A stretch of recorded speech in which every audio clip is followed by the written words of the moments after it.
Move it, baby, yeah, we came to play. Lights, mic, action, it's a brand new day. Mad cow mayhem, we don't shoot the same. We're grazing on truth while they play the fame game. Mad cow mayhem, we're up on the hill, looking down at the mayhem. Spin that reel, let's talk what's real. We dance through the noise, cause we love how it feels. Mad cow mayhem, reacting to the wild and the world gone cray cray. We sip our tea while the rumors spill. The cool cows grazing on the top of the hill.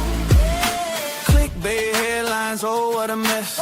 Everybody shouting but they saying less. We don't chase the herd or follow the trends. We just laugh from the pasture while the chaos spins. They scroll and scroll but they never see the grass is greener when you're wild and free. So ring that bell, yeah, come join the show where the mad cows talk and the real ones know. We got opinions, we got flair. Call us crazy, we don't care. While the world's on fire down there, we're moonwalking through the air. Mad cow mayhem, we're up on the hill looking down at the mayhem. Spin that reel, let's talk what's real. We dance through the noise cause we love how it feels. Mad cow mayhem, reacting to the wild and the world gone cray cray. We sip our tea while the rumors spill. With the cool cows grazing on the top of the hill.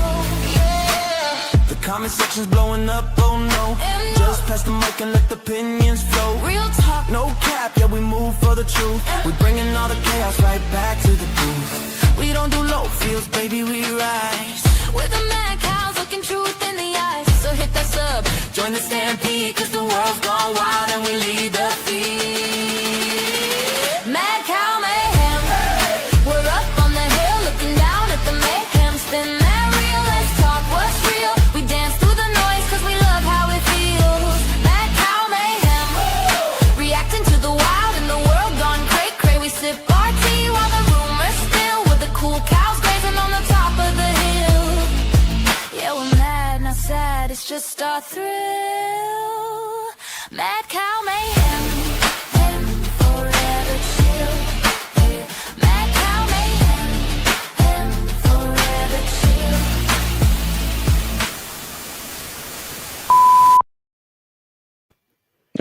Hello. Hello. How are you? Welcome back. Thank Are you. you guys a little moody? It's like no. Rudy, Moody. I'm what do hungry. you got for us tonight? No. None. We're bored, so we're on here. We were playing on TikTok earlier. That's why we're late.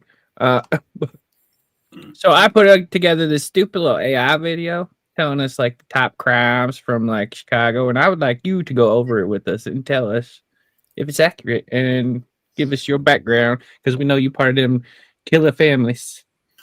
Right. Yeah, right. Yes. Mhm. Let's watch. Go. I'm excited. The city of wind, jazz, and crime. From bootleggers to mob hits, this town's seen it all, see? This ain't no fairy tale, no bedtime story for the kids. This is the real deal, the stuff they don't teach you in school. We're talking about a city built on guts, on grit, and sometimes on the bodies of guys who got in the way. You think you know Chicago? You seen the pretty pictures, the No. big bean, the fancy towers? They took him out. That's the postcard. I'm going to show you the back alley where the real business gets done. Alley. The alley. I know all about the alley. I originated in the alley. And here's my picture. Let's see that. We can't see it with the ring light We or the can't see. computer. And I think you have to get closer at an angle. There. Oh, oh. Oh. Nope. No. Wait. There we go. Oh, there's too much. Like The glare. there you go. Tilt it. There you go. Yeah. There you go. That's gangster Scott right there. Ow. Yes, mom. Yes, mom. It's true. So true. Whispers are louder than the damn L train. This is a story of power, of money, and of the fellas who would do anything to get it. Capiche? Let's get one thing straight. February 14th, 1929. Flowers, chocolates, mushy stuff. So that's Valentine's Day. What happened? The Valentine's know- Day Massacre. Oh, you know about this, do you? Yes. Not in Chicago, not on the north side. In a grimy garage on North Clark, Some fellas were about to get a different kind of Valentine. This was the peak of the booze wars, see? Prohibition made kings out of ambitious men. Al Capone, Bugs Moran, two dogs fighting over the last piece of steak. Moran's crew, Gusenberg brothers, Pete and Frank. Adam I'm Heyer, sure that's Johnny exactly May, what a they couple look other like. hangers-on, 7 in total, What? waiting for hijacked whiskey, a That big Chinese score, woman cracking just joke. didn't seem to fit in there. Yeah. Undercover. It's undercover. Folks, no clue they're the main event. Then a car pulls up. Looks like a detective's sedan. 2 dressed like cops. 2 in coats. Serious business. Moran's boys think routine raid. Hands up. Face the wall. Drop the irons. What a mistake. A fatal mistake. The long coats weren't there to make arrests. They pull heavy artillery. 2 Thompsons and a shotgun open up. Noise you can't imagine. A symphony of hell. Lead chews coats, flesh, bone, bricks turn to dust. Seconds feel like forever. They didn't just shoot him, they erased him. 70 rounds pumped into 7 men. 70. Shotgun man walks to Frank Gusenberg. 2 more blasts. Then the shooters put their hands up.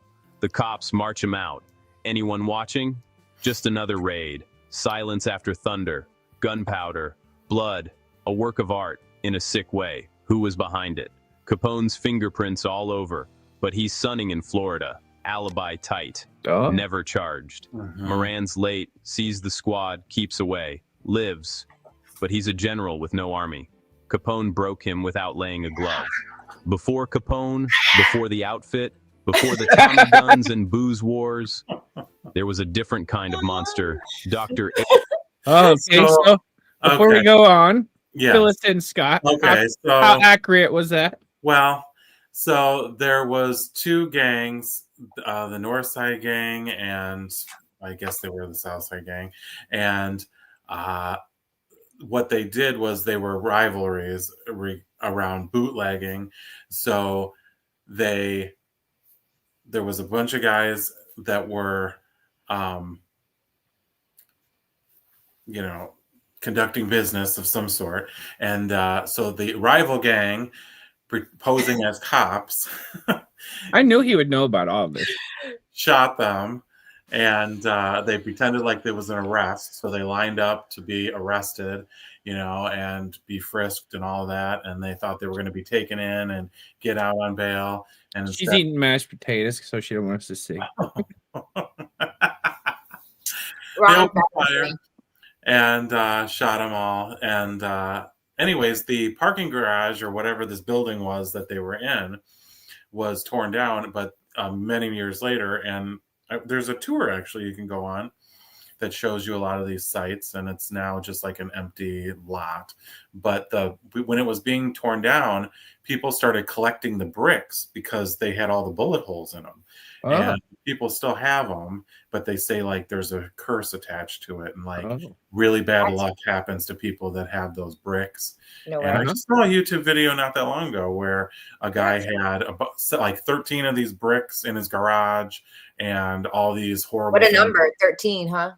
Yeah, all these horrible things had happened to him, ever since he acquired the bricks. So, Wow. Wow, that's so interesting, actually. yeah. So that's kind of the. Are they worth money? Yeah. I'm sure there is a market for them. That's crazy. Yeah. All right, let's see what this next one is. I'm sure you're going to know probably about every single one of these, Scott. With no army. Capone broke him without laying a glove. Wait, is it a different story? before No, the yeah, well, the outfit, next one before is the Tommy different. guns and I just booze rewinded wars, it a little. there was a different kind of monster. Dr. H.H. Holmes. Oh, yeah. Outside, a hotel. Inside, a trap. A labyrinth built for one purpose: murder. He rigged rooms as gas chambers, valves at his fingertips, a walk-in vault upstairs, trapdoors and chutes to the workshop below. Downstairs, he processed bodies, stripped skeletons, sold them to medical schools, profited off death. Victims were often young women chasing the fair's promise. They trusted him. Cops confirmed 9.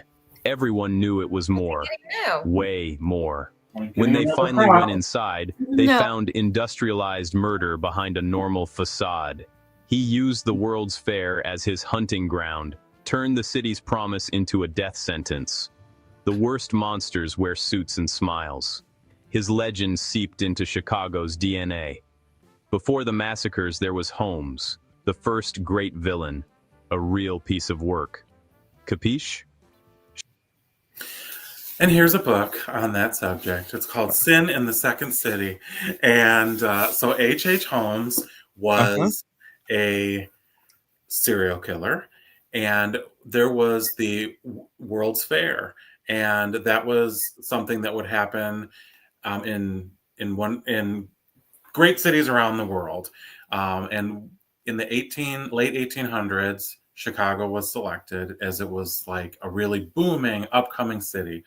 And they transformed the lakeshore into, the grounds for this massive World's Fair. And it lasted like months and months.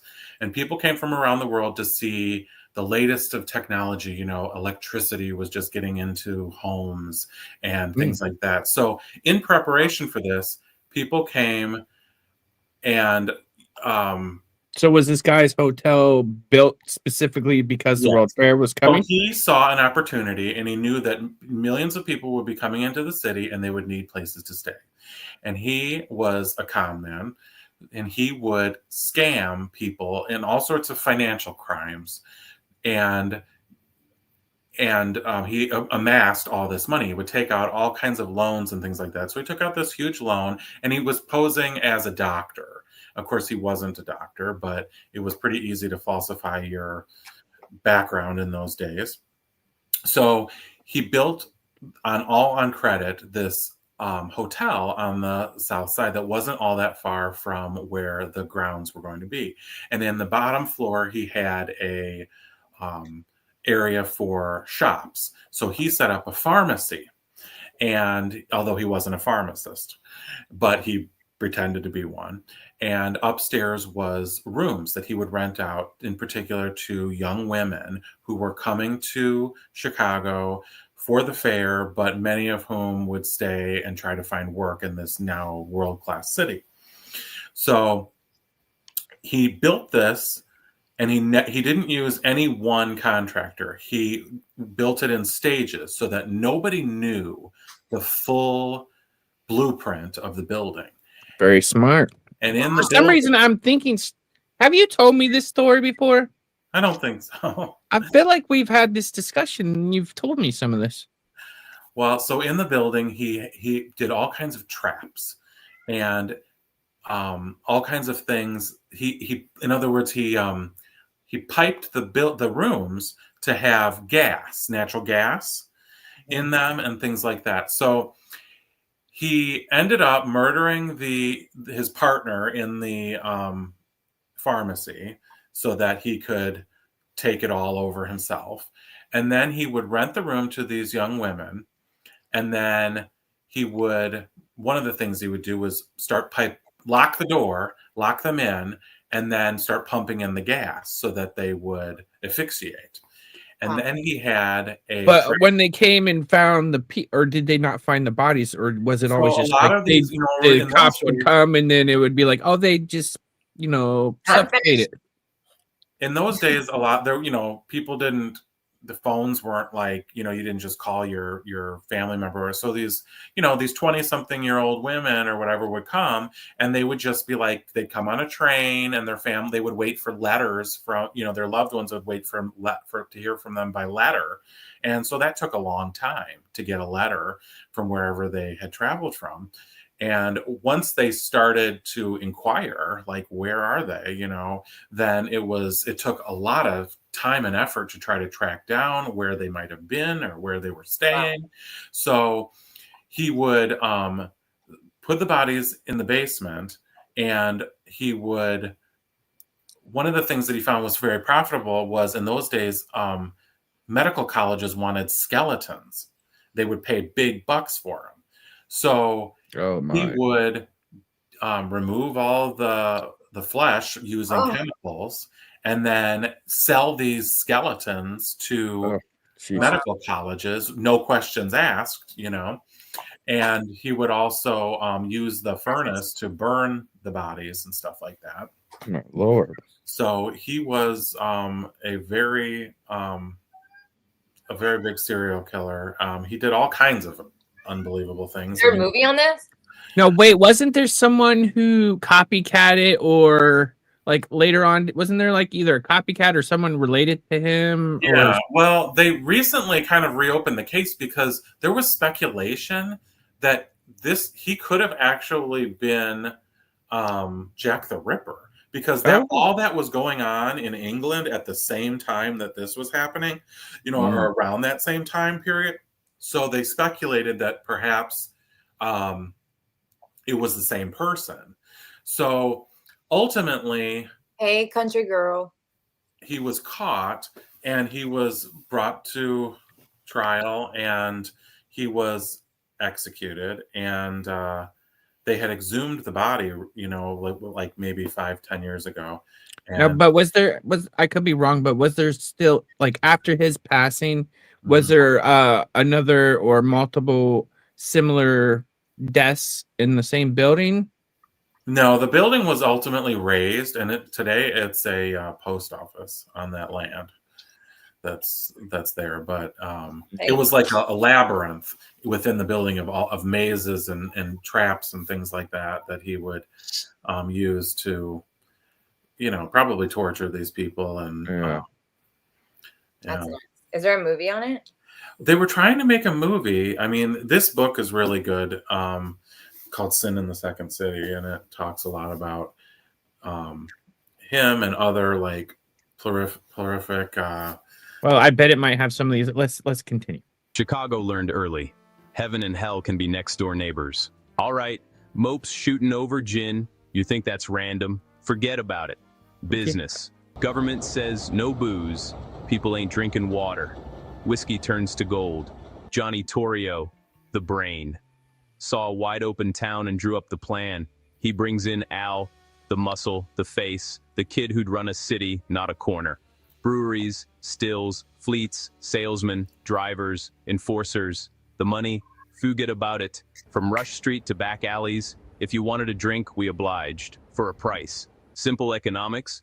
The government made the demand, we supplied it. Buy a cop, pocket a judge, deliver votes for the mayor.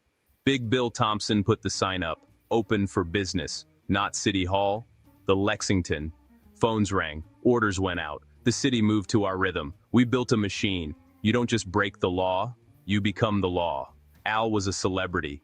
People loved the guy who gave them what they wanted. We consolidated power, turned street gangs into a corporation, the Chicago outfit. And it was just getting started. We diversified, gambling, numbers, backroom games. The house always wins. Is that true, Chumba? It does. Symbiotic relationship. Everybody got a taste. Al goes away on taxes. War changes things. The outfit adapts. Momo, Sam Giancana, quiet, serious, a businessman who came up hard. He saw Vegas in the sand, poured money into Sands, Desert Inn, and more. The skim flew home weekly. Back home, gambling boomed. Slots in taverns, bookie joints, action everywhere. Pals with Sinatra, whispers of helping deliver Cook County for JFK. Heat followed, cars outside 24/7. He wouldn't talk, did a year for contempt. He splits for Mexico, gets kicked back in Who are they 74. talking about? Al Capone? Yeah. Outfit moves on. Before a Senate date, he's cooking sausage and peppers. A friend walks in, a 22 to the back of the head, then 6 to the face. Message, you talk too much. They never convicted anyone. Outfit, CIA, Vegas Why did rivals. you say outfit? In our world, enemies are Chicago plenty. outfit One of the is most what you powerful. call the mob. The mob in Chicago is referred to as the outfit. I thought they were trying to do outfit checks. But wait, Al Capone didn't get shot in the back of the head. Is that No, what he they said? didn't. No, he died of syphilis in prison. Powerful bosses face down in a skillet. There's always a bigger fish. Kingdoms end the way they're built, with risk, heat, and silence. Did you say syphilis? Yes. Give them that. Isn't that a sexual transmission Yes. disease? So yeah. So basically, what they're talking about is, so Al Capone, came and they really started a lot of illegal gambling and bootlegging. Yeah. And the whole city, I mean, it's still very completely corrupt today, but there was always deals with the politicians and the mayors, and everybody's on the take. And there was a whole district that was of brothels that were like world class, like super high end brothels and things like that. And it was politicians and it was mobsters and everything all intermixed and stuff. And everybody was on the take. And then I think he was talking about Sam Giancana, who was another mobster. And there's a graveyard about 5 miles. You're on your phone. Get off your phone. I'm not on my phone. Who the hell you think you are, Keemstar? No, I'm back to boot. Get off your phone. But there's a cemetery about 5 miles from my house here where all of these mobsters are buried at. Oh, do you have a We go there video? when we go to Chicago. I have a video. Yeah, I have a video Can we go on there? my channel. The Scott. Yeah, Scott could take us, do us a tour when we go to Chicago. Yeah, Al Capone's grave there is there. That's so cool. Let's go yeah. there. Um, Oh, Country Goes still in here. My bad. Sorry, not sorry. but I think they were talking about the Sands in Las Vegas. That money they Well, that perked up Chum's ears. started building casinos out there, and the money It's was a casino to you. sent back to Chicago. Mhm. So that's it, pretty much. So they had slots in Chicago before it was legal there. Backroom No? gambling, cards and in Yeah, But did Al Capone like start the gambling scene in Chicago and then he invested in Vegas or what? he controlled the gambling scene. He didn't start it, but any kind of illegal gambling and that kind of stuff. His crew was all on the take for that, and nothing happened without his protection and his, approval, right? And the same thing was with the bootlegging, because of course, at that time, alcohol was outlawed. So, but it all got through when you grease the right people. So the police, the politicians, everybody that was in on it, and everybody was making money off of it. So Sure. Silence. they took that money and Outfit stuff was invested into Las business, Vegas. money, power. Then there's Richard Speck, a drifter, a Oh, yes. loser, a monster. July 66. He breaks into a townhouse, dorm for student nurses, ties them with bed sheets, says he needs money to get to New Orleans. He wasn't there for cash. He takes them, one by one, stabbing, What? strangling, Yeah. 8 gone, Why? pointless, hateful violence. 1 survives. Corazon Amarao hides under a bed for hours. She helps Why is there a ID little him. boy He who was was born to supposed to be raise hell. No, they His were tattoo, Filipino he nurses. botches a suicide. A doctor spots the tattoo. The jig's up. Defense cries insanity, drugs, booze. Jury doesn't buy it. Survivor points him out. Sentenced to the chair, then commuted.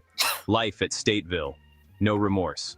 On tape, he brags, it just wasn't their night. Pure poison. A new fear. Monsters with no motive. Walking among us. You think the mob's So I can tell you about that. So Yeah, there please was do. Good You Lord, know. how big is your brain? So Richard Speck was a killer. He so there was back in the 60s, there was these nurses, they would bring in nurses. I believe these women were primarily from the Philippines, and they came to Chicago to go to nursing school. And so across the street from the college, there was like student housing, and they were sort of like townhouses, and there was quite a few No, country girl, we want you to stay. quite a few of these girls would stay in a townhouse. So this was like 8 women living in this townhouse. And one night, this guy ended up coming into the house, breaking into the house, and he started slaughtering these young women for absolutely no reason. And one of the women managed to like shimmy underneath the bed and hide, and he didn't know that she was there, because they were first all lined up, but there was quite a few of them, like 8 of them. So he lost count of them and didn't realize that one had disappeared. So while they were being murdered, she was hiding under the bed. And after he left, then she emerged and, ran for help. And a new fear was completely unlocked, because it was like there was absolutely no motive for this to have happened.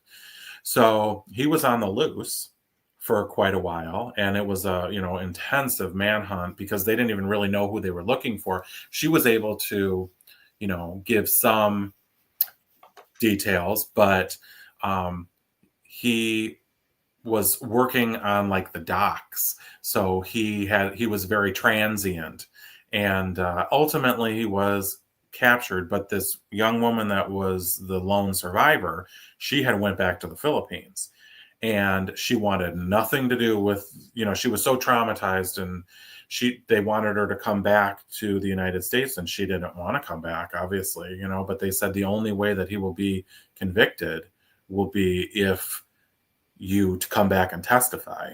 So she did, and he was convicted.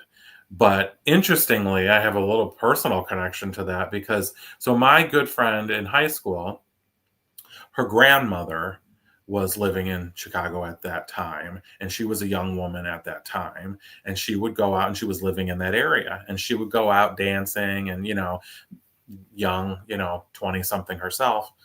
And one night she came back, and she was staying with, I think they were family friends or something, because she had moved from the South and was moved to Chicago. And she came out, and she came back home that night, and within like a minute after closing the door, she gets a knock at the door. And it was real, like, it was like 2 a.m. or something like that, So she didn't want anybody to, wake up, because she's kind of like creeping in, And she's like, "Who is it?" And he says, "I just left you." And she was like, because she had been with this one guy, but something told her, that's not right. Like, who would say that? "I just left you." They would say, "It's John," or whatever. I mean, you wouldn't say, "I just left you." Yeah. So she was like, something told her, as her hand was on the doorknob, not to open it. And so she didn't. And she was like, "I don't know who you are. Get the hell out of here." And ultimately, then all this was happening. Like, he was on the loose at that. It was probably, she believes it was probably him, because he was, but we don't know. But she always remembered that. And I also had a friend whose mother was. Ooh, that just gave me the chills, actually. Yeah. And I also have a friend whose mother was, because this guy was on the loose for quite a while, everybody was terrified. Nobody knew who it was. And one of my friend's mothers was in the hospital, and she told us a story that she was pregnant and had given birth. And she said that she slept with a knife under her pillow in the hospital, because she was so terrified, because they knew that they had killed these nurses, and they didn't know if this guy would come to the hospital and kill people or whatever. So there was a terror across the whole city for quite a while. That's scary. Yeah. The only monsters: John Wayne Gacy, contractor, political glad-hander, a clown for kids, Pogo the Clown, the Audacity. See? Starting 72, teens go poof, big city shrugs until the pattern bleeds through, perfect cover wife, tidy lawn, politics, evil behind a smile. It unravels with Robert Peast, last seen talking to Gacy about a job. Cops push harder, this time they don't let go. Inside, things belonging to missing kids, and a smell from below. They start digging the crawl space, under his own house. The world watches as they turn a home into an archaeological dig of death. 29 in the crawl space and garage slab. What the hell? Others I in the don't know. planes. 33 total. He Where are you confesses, draws a map, like a Oh, treasure oh, hunt of You're not a horror. parrot. He keeps acting the part, but the cops have him cold. The nation stares into the abyss. Business? No. Just sick. The kind of evil that makes you question everything. You think it can't get crazier? Wrong. September. Okay, so John Wayne Gacy is a figure in our history as well. So this was, I believe, in the 70s. on the Northwest side. And I had actually done a video, started to do a video. I don't know that I ever finished it, but I went to the location where his house had stood and filmed, and then also where he would pick up a lot of his victims. So, and my grandmother lived in the Chicago's area. fucked up. Yeah, my grandmother lived in the area. I mean, probably, 10 blocks away, where he lived. And I remember after it all broke, how she had said, like, oh my God, we can't believe how close this person lived, to her. But he was a guy that had a very rough childhood. He was probably, he was gay, but he couldn't come out, and he had a very critical alcoholic father. And so he had all this like pent up baggage. And he ended up marrying this woman, and she had her father ran, it was some kind of a fast food place. It was like a chain or whatever. And so he moved off to another city. And during that time, he was always very involved in the community and stuff. So he would be involved in like charitable organizations and things like that. But he used it, and he would like molest young boys and stuff like that. So he actually went away and did some time for that. But his wife divorced him, and he moved back to Chicago, and him and his mother purchased a house together. Well, they knew his past, obviously, but it was just like in those days, it was easier to like leave your past behind and not have it follow you as much, I guess. So he went about, he formed a painting and remodeling kind of a business. So he would always want to hire these teenage boys and stuff like that. Well, his sister, I remember I saw an interview with his sister, and she was like, John, why are you always hiring these inexperienced young boys? Why don't you hire people that know what they're doing and stuff like that? But no, he would try to lure young men in with the promise of a job.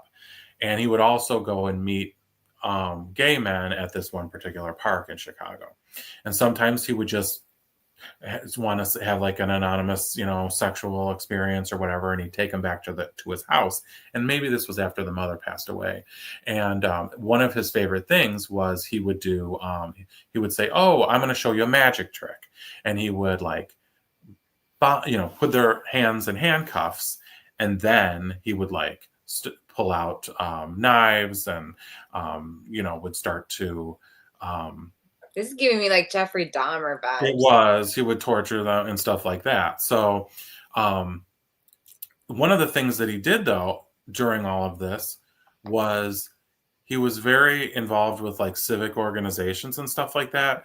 He was pictured with the mayor. He was always volunteering. So he was like this beloved member of the community in a lot of ways, but he had a complete double side to him. Mm. So he was either finding these guys through anonymous sexual experiences, or like going to gay bars and things like that and bringing them back, murdering them, and then he would bury them in a crawl space under his house. And one of them, there was a young man that was working at a pharmacy, and John started talking to him about a job, and his mother, this boy's mother, was there to pick him up. And she was like, he comes out to the car and says, oh, I got to talk to this guy about a job. And he never comes back to the car. She doesn't know what happened to him. And he was ultimately one of the victims. But the police started to catch on, and they suspected that he was doing something leading to the disappearance of all these young men. Mm-hmm. So they started following him and stuff like that, but he knew that he was being followed. So he started like being buddy with cops, and he would invite them in, hey, do you want a drink? Come on in or whatever. Well, he got so cocky with it, and they would say, yeah, we do. We want to come in, because they just wanted to get in the house and see what they could see. Mm-hmm. So these cops come in, and he's, just trying to be buddy with them.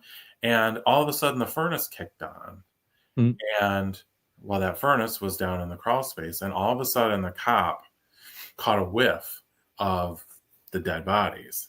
And that gave them enough probable cause then to start digging up the crawl space. And they said, I don't remember how many, it was 30 something bodies. Most, like 20 something were under the crawl space, but he also had some under a concrete slab in the backyard. He also had them at like a property, like an apartment building where he was a maintenance man, I believe. And other one, he threw over a bridge in the Des Plaines River. So there was he was truly a demon, like a Yeah. living demon. Yeah, so he was imprisoned at one of the notorious Joliet prison, and that was built in like the 1800s, and he was ultimately executed.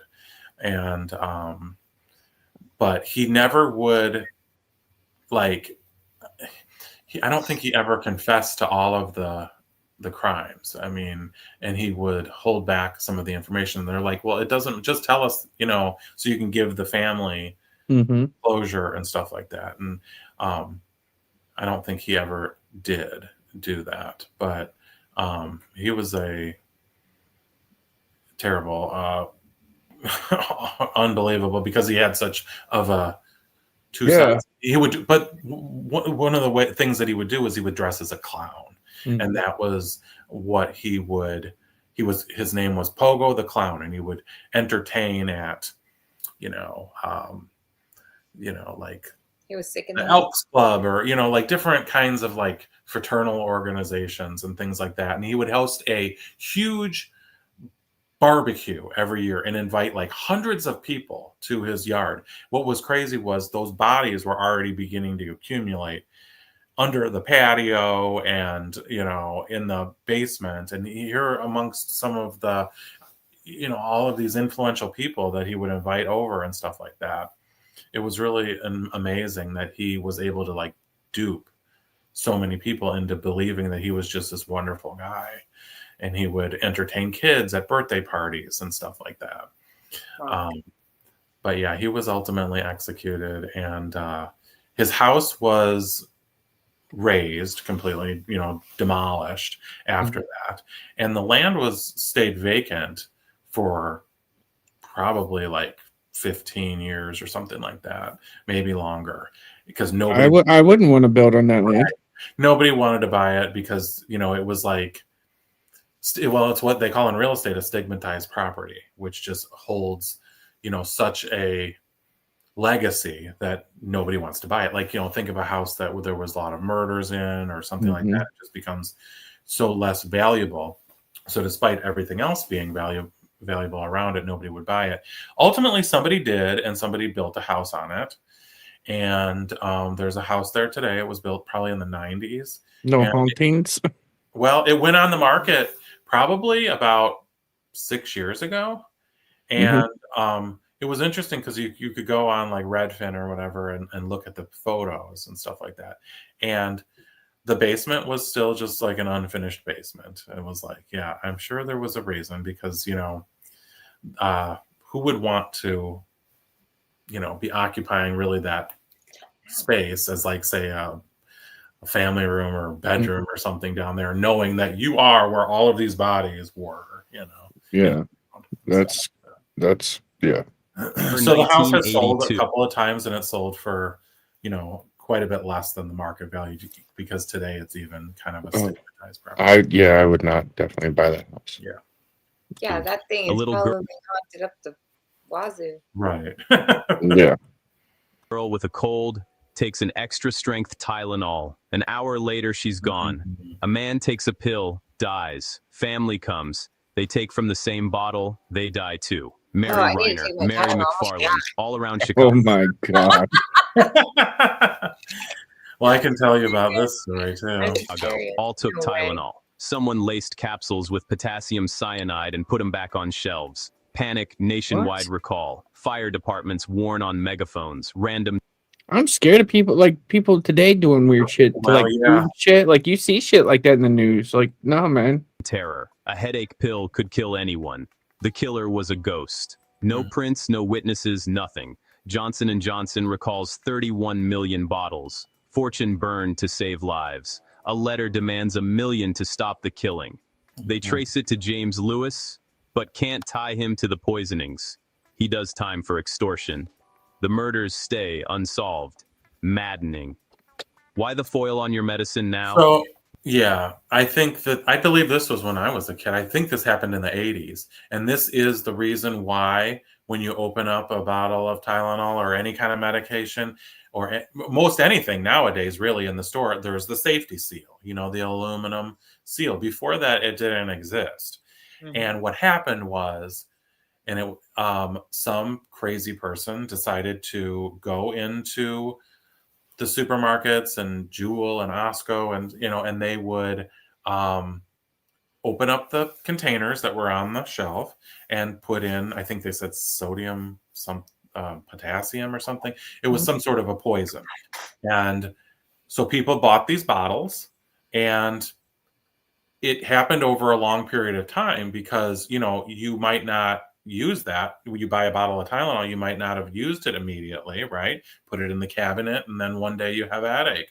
And what's the likelihood that you're going to get that pill, right? So you might have used that bottle numerous times, but he was planting these poisons in these different ones all throughout the area.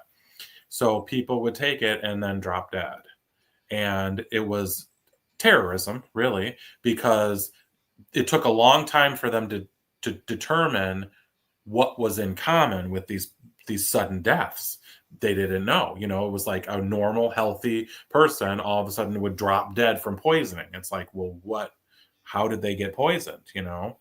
So, and in the meantime, more and more of it was happening. So it took a long time for them to put the pieces together and ultimately figure out, oh my gosh, what they have all in common is they've all taken Tylenol purchased in the Chicago area. And so then they did this massive recall, and it was like, they were told everybody to throw away any medications that you have, even if you purchased them, years ago, because we don't know when it started, and you could have a bottle in your cabinet from 3 years ago, and maybe he started then, and just you never took that pill, So everything was told to be purged, and then everything was recalled, and that's when they started putting safety seals on everything. That's crazy.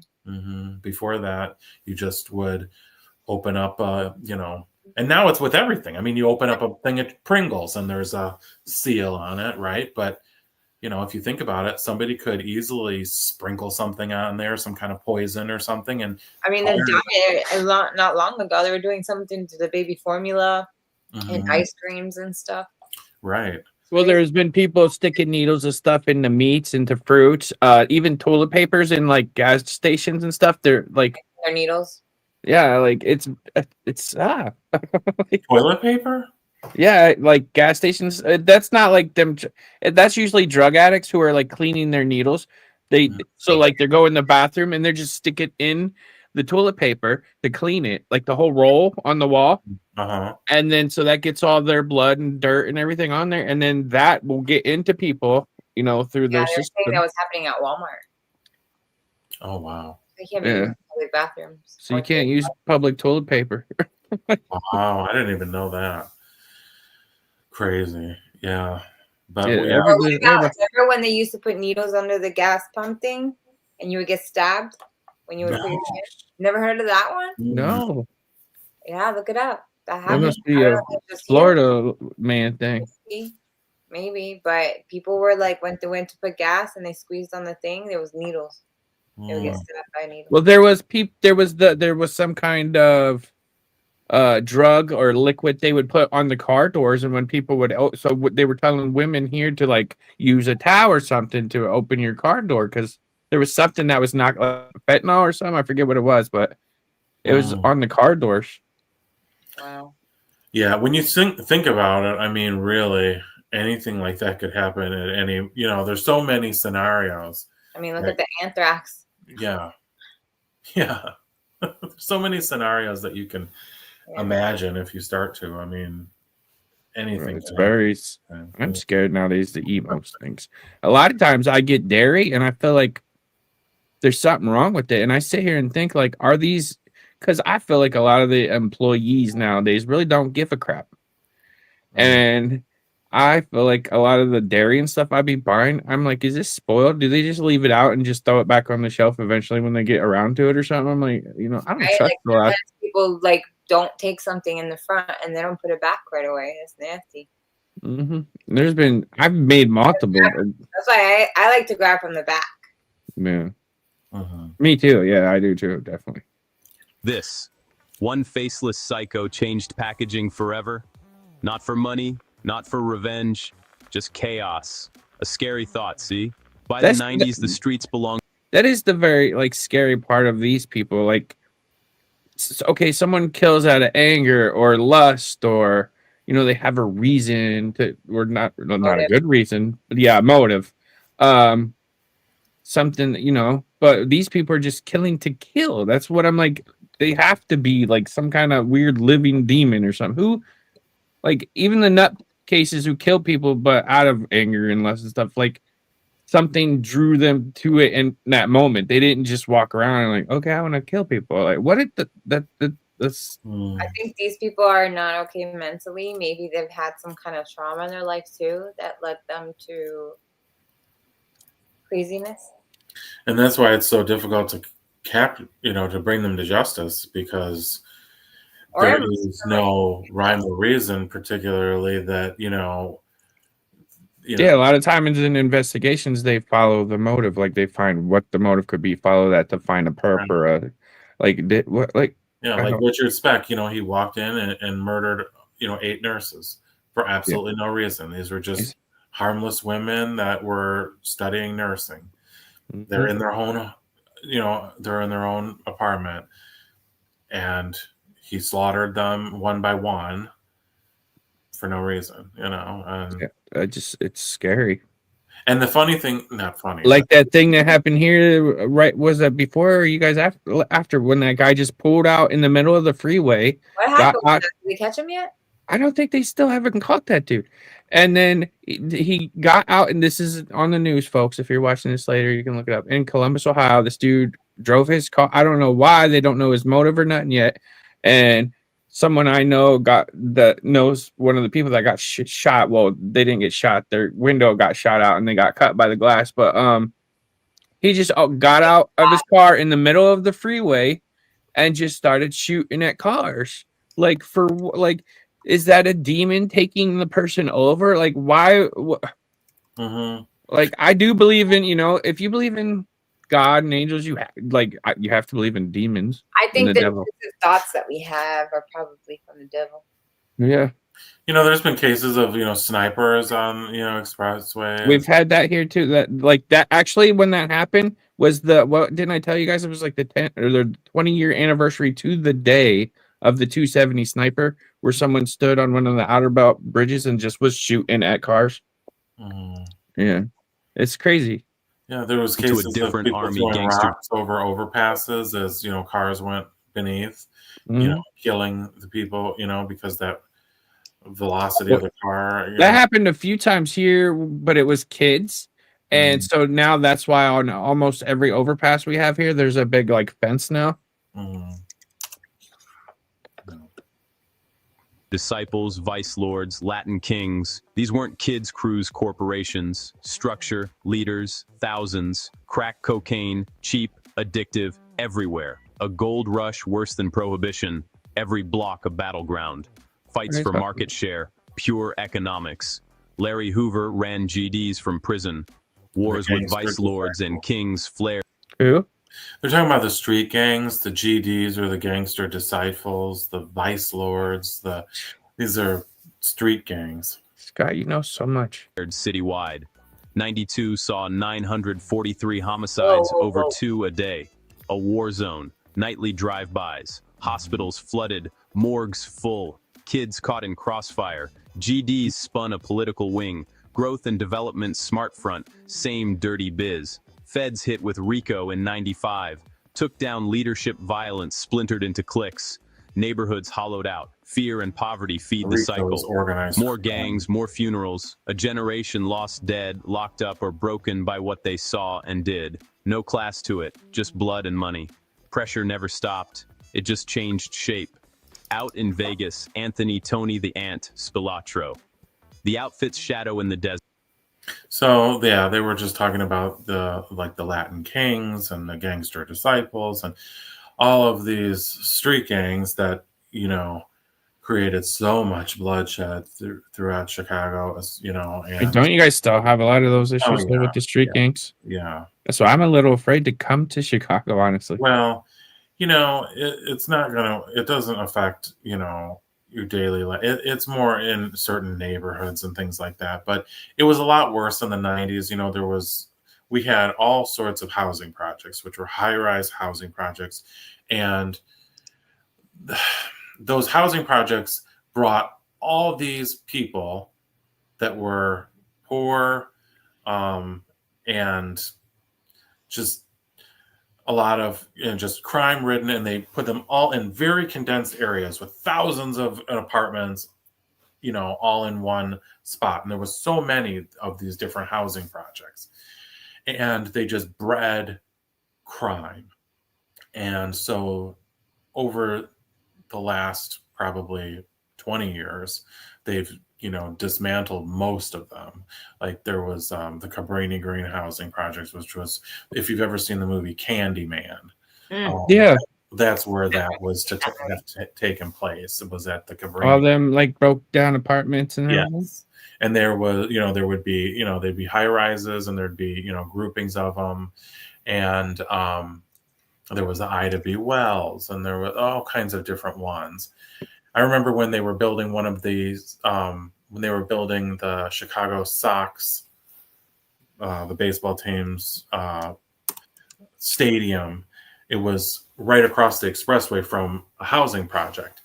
And those workers were getting shot, and there was holes in all the seats because the people in the housing projects were shooting out the windows just for sport, really, But it was so crime-ridden. So what they decided was, ultimately, after decades and decades of this, that, the problem is we've condensed this level of poverty and the types of people all into one location. And so they decided to knock them down and then spread it out. Well, what happened with that was, once you spread it out, it went from being in one certain area to now being filtered everywhere. So you don't have you got rid of one problem, but created a wider problem that was now more widespread over a greater geographic area. Now, when do you think because you were like in the 90s, it was kind of bad. When do you think it started to calm down, or has it? And if it did, what?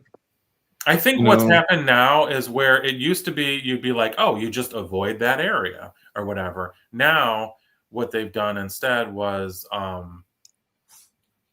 instead of having government-owned buildings, they You have. spread it out to all over the place. So now you have more crime in the suburbs and, all throughout the area rather than in centralized locations, is what I've noticed. So now where places you never had carjackings and things like that, it's brought an element to other areas that didn't used to have it, just because they diffused it through government programs that relocated people. So you kind of kick the can down the street, if you want to say. So are you ready to get out of Chicago? A lot of people will say like, oh, Chicago. You see news, things on the media, obviously, of the crime, and of course that's real. But as a native Chicago, you don't see that on a daily, basis or anything like that. It's probably like anywhere, There's areas where, crime is high, and there's areas where it's... I mean, don't you keep a bat in your car because someone tried to car mug you? Well, yeah. But it wasn't... Tell her.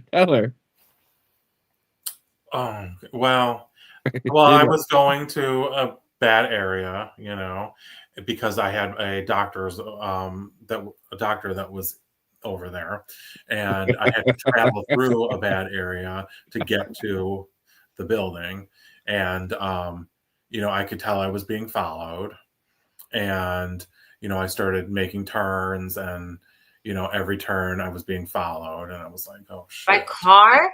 yeah, and yeah, that and then I got into it was a congested area. There really wasn't anywhere you could kind of go and everything. So yeah, I was carjacked years ago, and they got the car, but it was like, just take the car. I'm not. You don't know what these people are capable. Yeah, right. This Not shit. time to What? train. And what happened? I never got the car back. It was, Probably parted down and sold. I don't know. And they never caught the guy? Mm-mm. No. Desert. He drew heat off book scores. But bad yeah, I headlines. keep a little bat, I mean, just as something to protect, and I knew somebody who, was kind of a friend of a friend, and D6. they had their child in the car, and they lived in a beautiful neighborhood in Lincoln Park, and a wealthy couple, and they had a young child, and the child they were buckling the kid, they put him into the back seat and everything, and then they were getting into the car, and an armed carjacker came up to them and said, give me the car. And they said, not without the child. So there's been many cases where they said, they just refused to get out of the car until they could get the kid out of the car, and I mean, these people did end up ripping the kid out of the car, and and then escaping, but Wow. yeah. So Yeah. Tony and his brother Michael drive back for a sit-down. They don't return. Their car turns up by O'Hare. Inside the outfit, silence. 8 days later, a farmer smells death in his field near the border. They find the Spilotro brothers stacked in a shallow grave in underwear. Beaten, not shot. Story goes, lured to a Bensenville basement, a dozen men with bats. Medieval message. You don't bring heat on the family. You don't steal. You don't touch another man's wife. Headlines fade. New guy in place. Money flows again. Years later, feds nail top guys like Jimmy Marcello. But the message already delivered. Old ways stay old. Step out of line, you end up in a cornfield. Brutal, but simple. By the 2000s, What was that about?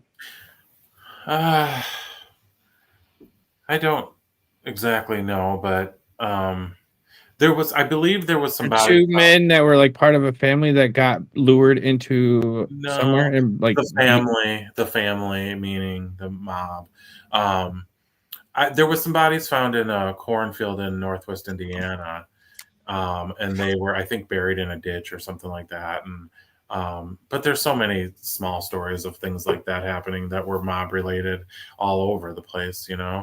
There's one by my work where the forest preserve that I would sometimes go on a walk with, it was like I saw, like years ago, there was a body dumped. There's a million of those kinds of things. So there must have been one of those cases. the outfit ain't Capone's beast, and the feds had Ryko. Tie crimes together, take down the whole tree extortion, murder, loan sharking. The outfit gets quieter, video poker, phony contracts, Walking Dead? shakedowns. For years, flipping guys, cultivating informants.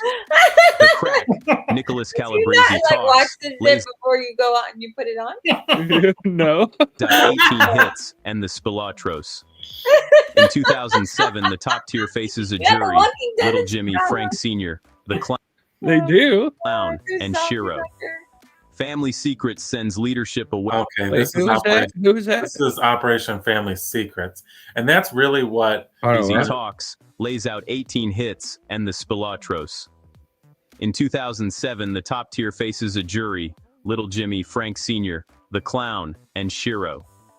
Family Secrets sends leadership away for life. They think the snake's head is cut, but it survives smaller, Gambling, loan sharking, offshore Why books, is there a lot of gambling news stories? Because you're here probably. So what's that about, Scott? So Operation Family Secrets, that kind of took place right here. It was right in Oak Brook and stuff. It was basically they it brought down a lot of the it put away a lot of the heads of the Chicago outfit, the Chicago mob, as we knew it, and that was in the early 2000s. And basically, a family member of one of the head mobsters, he turned on his father, and he ended up wearing a wire, and just through and because he was being charged with the crime, so he, the rule with the mob is you don't talk, right? I mean, that's the number one thing. But this guy, you sleep with the fishes. well, this guy betrayed, the family, really, and he ended up by wearing the wire, he ended up bringing down all the top people, and it was a huge case where the top mobsters went away, and so it effectively sort of ended a lot of it. I mean, it still exists in a much smaller way, but nothing like it once did. And that was sort of that was sort of like what they say kind of brought down the Chicago outfit for the most part. It still exists, and it's still, but it was kind of the end of an era, and that It's was like watching the Penguin on Netflix. yeah. I mean, it was kind of like It's the Penguin on Netflix. You haven't watched that? Oh, you have to watch that. No. Is it from Batman? Well, yes, but it's more of it has more of a mob, like a legit mob kind of feel, not more of a comic feeling. Is Catwoman in it? no. No, It's not with superheroes.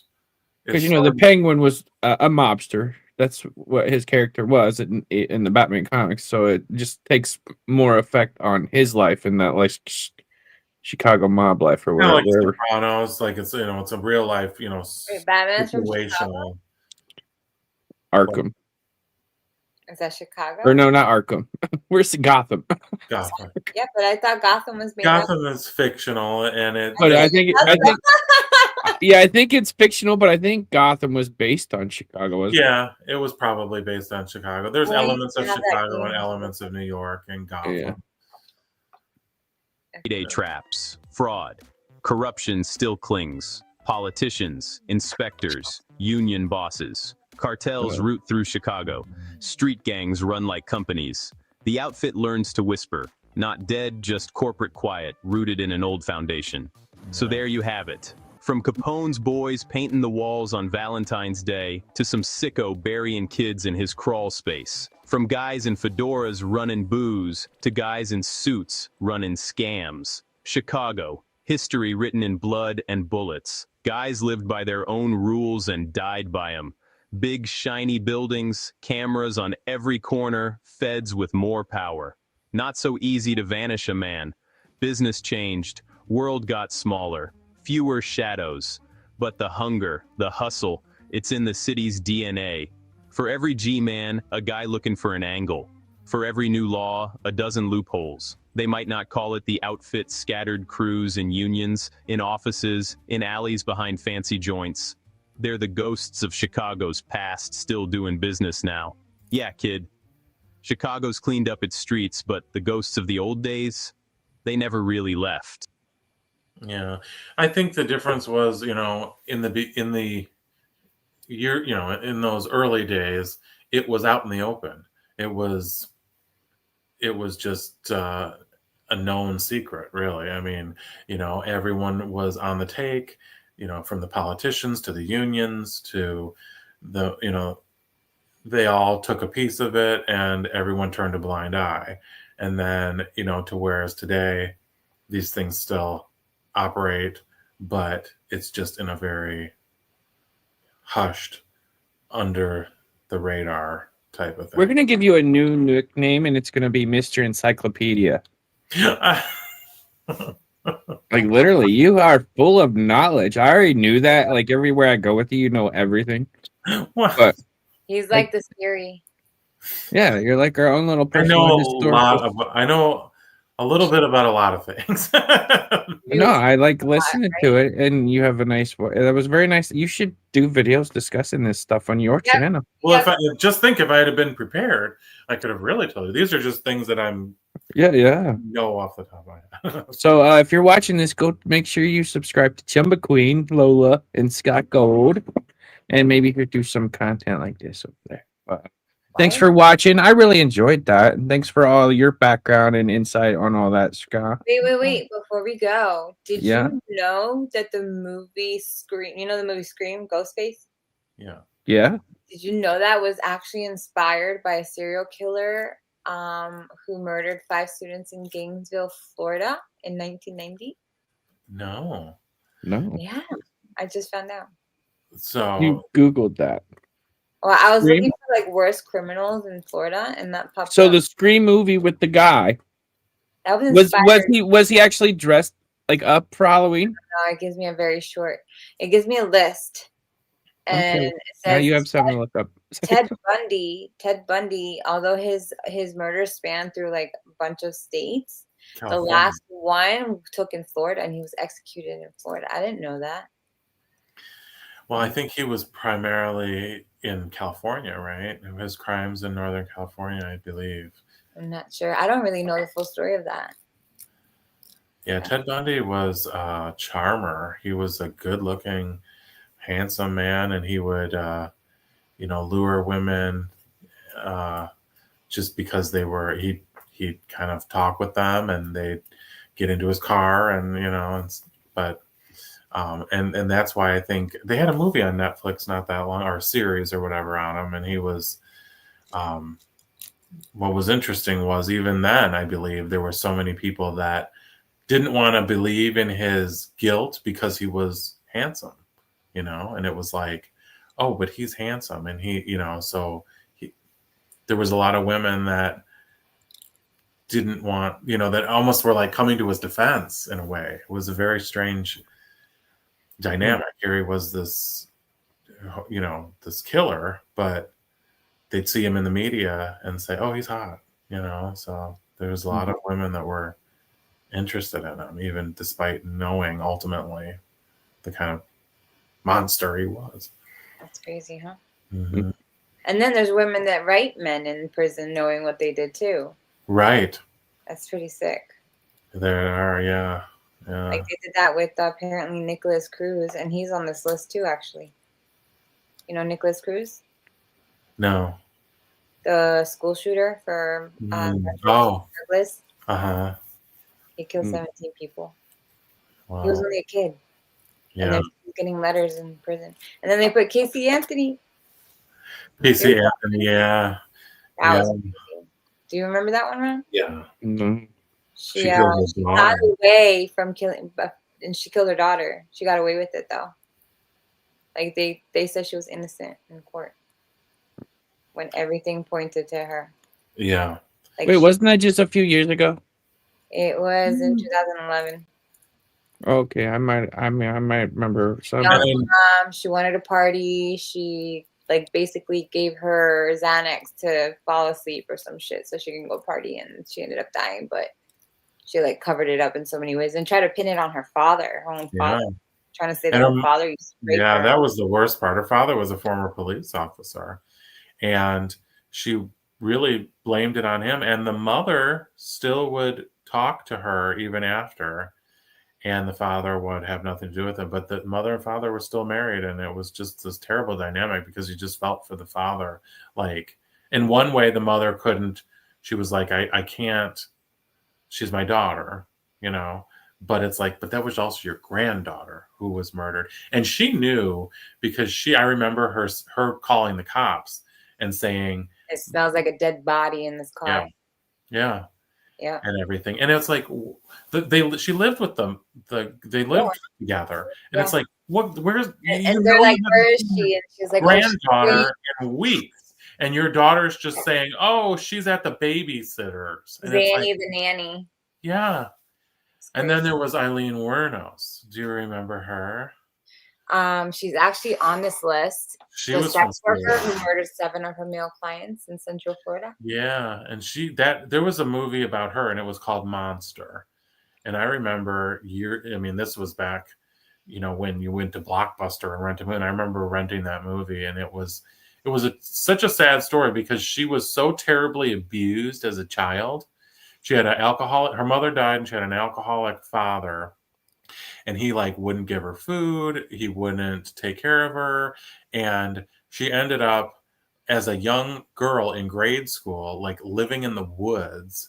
Oh, And yeah. You were telling me about this in yeah, Ohio. she would That's do how we ended up watching. Okay, yeah. she would do sexual favors for school boys to get money to eat and stuff like that. So it caused her such incredible psychological damage that ultimately she wanted nothing to do with men, and she had a girlfriend, and this girlfriend was like so greedy, she just wanted money. And Eileen was like uneducated. She would just do crimes and things to try to get money, but she started being a prostitute.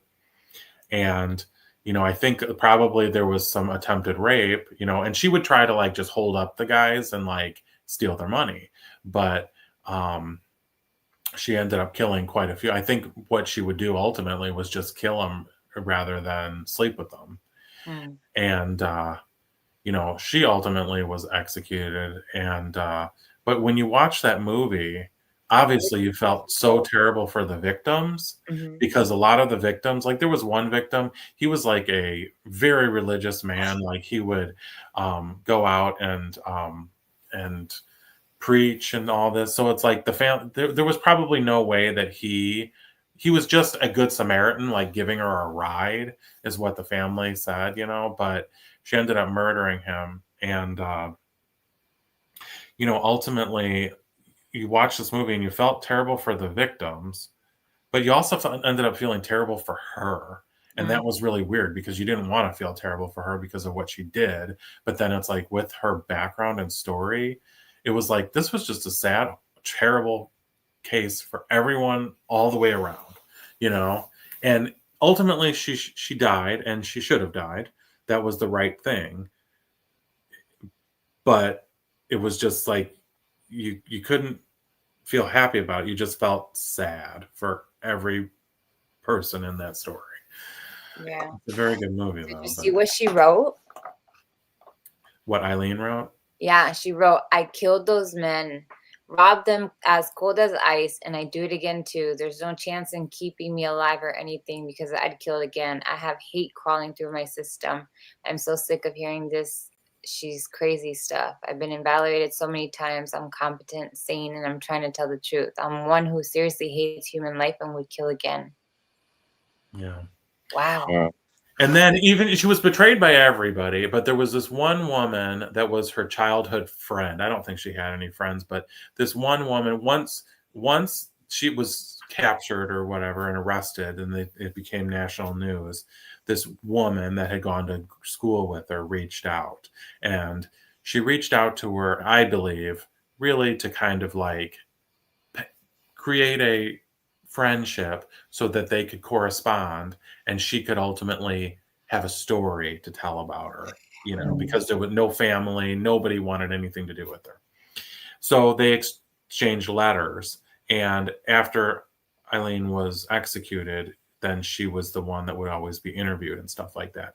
And nobody would accept her ashes after, that. And she took them, and she said, that she would put them in her yard and like put a tree there or whatever. But even that, like, she seemed like a nice woman, but even that, you couldn't help but think like, where were you anywhere else throughout her life? It seemed like you just came in after all of the notoriety, probably with the hopes of compiling enough information and correspondence that you could have a story to tell and maybe a book to write. And it was like, there's just everything was so sad about it, you know. And you Yeah. felt sad for her, even though, even after that letter, if you watched that movie, you'd still walk away from it feeling sad for her, you know. Her mother married her father when she was 14. Well, my daddy was 14 and my mama was 15. It's That's not very crazy. common though, yeah. But I think, you know, that spoke a lot to probably a part of how her upbringing was so bad, because, you know, if you're brought up by someone who, you know, was 14, who at 14 could be any type of a parent.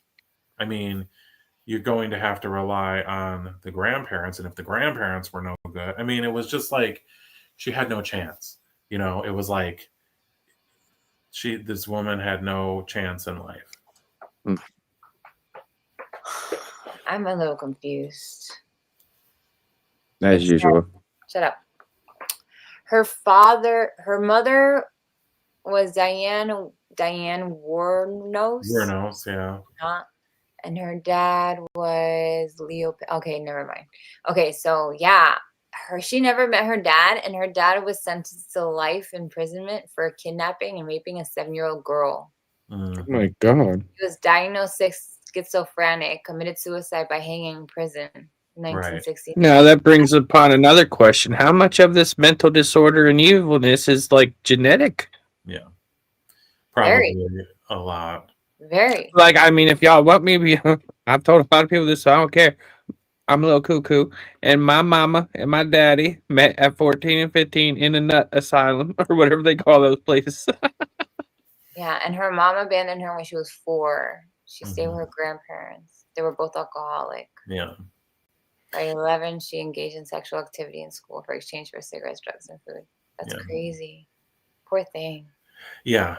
So, and I know that she was living out in the woods in the winter, and it was somewhere in the north, you know, and sleeping under, you know, pine tree, and you know, it was just. I slept under a pine tree once. Yeah, I mean, like she had no chance in Did life. you know she became pregnant? Did you say this already? Where she became pregnant when she was raped by her own grandfather? I didn't say that, but I do recall that now that you mention it. Yeah. Her grandfather would. So did they have the baby? Strip out of her clothes. She became pregnant after being raped by a friend of her grandfather. Not that it makes it any better. The rapist who impregnated her was an older local pedophile in the 60s. She gave birth to a boy at a home for unwed mothers, and her grandfather forced her to give up the child for adoption. Thank God. I mean, yeah, I don't know if it would have made anything worse or better, to be honest. A few months after her son was born, she dropped out of school. At the same time, her grandmother died of liver failure. When she was 15, her grandfather threw her out of the house, living in the woods near her old home. She supported herself through prostitution. I mean, how could you not go crazy, though? Yeah. I mean, what was she going to do? No education, no money. All she knew is being abused her entire life. Yeah. Her entire life since she was 4. It was like she was destined to become exactly what she became, and there was nobody, and nobody rescued her. There was no one to rescue her. Oh, that's like a horror movie in real life, for real. Yeah, so it was like when that happened, it was like, no, you weren't surprised, you know, that was what she became, because, you know, anybody that's just it's like like an animal, you know, an animal gets abused, and now it's just going to become mean and terrible and whatever, and there's no reforming that, you know, a dog that was abused its whole entire life, you know, and then they just put it down. Yeah. Wow. Yeah, because there's nothing you can do with that dog after that. You know, it's been damaged in its brain. So I wonder where her son, does her son know that he's her son? Like, yeah. Well, it could now through ancestry DNA and all that. Real easy, probably. And who knows? You know, it'd be interesting to know what his psychological situation is. Exactly. You know. I mean, once you get those kinds of genes, there's nothing really that can be done. You know? And those parents that adopted that child must have been like, what the fuck? Yeah, right. They were probably, good people that just like maybe weren't able to have a child or something, and they were like, I mean, I hope that's not the case or anything. mhm. But oh my gosh, that's wow. It's like, yeah, it's just tragedy after tragedy. Wrong. Yeah, that's a It's very in interesting. movies, but everything comes from a thought. So Mhm. And Yeah. our thoughts could come from the devil. Well, I saw that movie all those years ago, and I still remember it. I mean, that's Really? how impactful it was Oh, on this one? The Monster about Eileen Wernos. I remember you were telling me about it at the Yeah. in Ohio. It's one of those movies you watch, and it will just stay with you for life. Yeah, I'm still watching another one, but I have to watch it like piece by piece. I Yeah, can't. It's it's too much. overwhelming. Yeah. I cannot. Like Jeffrey Dahmer, when I watched that thing, Hmm. I think I was sick to my Yeah. stomach for a week. She's talking about the one about Ed Gein. Oh Is yeah. the one. Yeah. If you're familiar with that Mm. one. Yeah. Ugh. Well, Ed that was Gein. very entertaining and interesting. I know, Scott, you got hours and hours in there of information, and I love that. But save it for your channel. So what are we gonna do next time?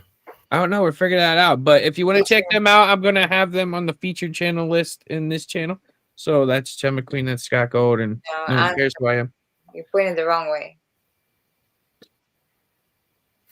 I'm Scott Gold. I'm Lola. That's Lola. I'm Ronald Lee. Yes, that's us. So, yeah, that's the end of that. Stay tuned. We'll be back with some more lovely, boring content. It's like, Wait, no. but why was she in Florida? Well, you got more questions? You can ask him later. All right, hold on. Everyone stay here. We will be back. But, yeah, I hope you guys enjoyed that because I did. So, see you next time. Bye. Bye, guys.